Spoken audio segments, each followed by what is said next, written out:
കാസർഗോഡും നിരവധി പേർ പകുതി വില തട്ടിപ്പിനിരയായി. കാഞ്ഞങ്ങാട്ടെ സംഘടന വഴി 41 ലക്ഷം രൂപ തട്ടിയെടുത്തു. കുമ്പടാജിയിലെ ലൈബ്രറി വഴി തട്ടിയത് 30 ലക്ഷം രൂപ.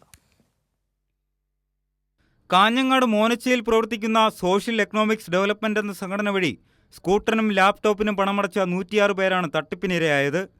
39 സ്കൂട്ടികൾക്കും 67 ലാപ്ടോപ്പുകൾക്കുമായാണ് പണമടച്ചത്. ആദ്യം പണമടച്ച ചിലർക്ക് സാധനങ്ങൾ നൽകിയെങ്കിലും മറ്റുള്ളവർക്ക് സാധനങ്ങൾ ലഭിച്ചില്ല. സംഘടന മുഖ്യമന്ത്രി, IG, ജില്ലാ പോലീസ് മേധാവി എന്നിവർക്ക് പരാതി നൽകി. എറണാകുളത്തിൽ ഒരു കൺവെൻഷനിൽ പോയപ്പോൾ എനിക്കത് നല്ലതെന്ന് തോന്നി. എൻ്റെ നാട്ടുകാർക്കും ഇത് കിട്ടണമല്ലോ എന്ന് വിചാരിച്ചിട്ടാണ് പോയത്.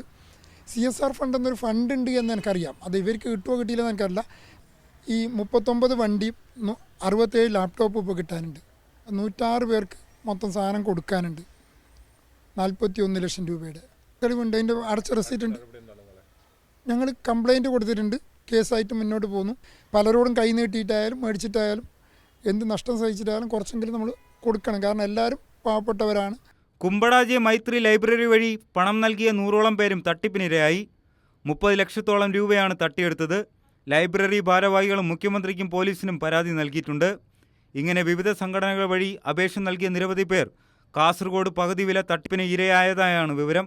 ഇങ്ങനെ വിവിധ സംഘടനകൾ വഴി അപേക്ഷ നൽകിയ നിരവധി പേർ കാസർഗോഡ് പകുതി വില തട്ടിപ്പിന് ഇരയായതായാണ് വിവരം. കൈരളി ന്യൂസ്, കാസർഗോഡ്.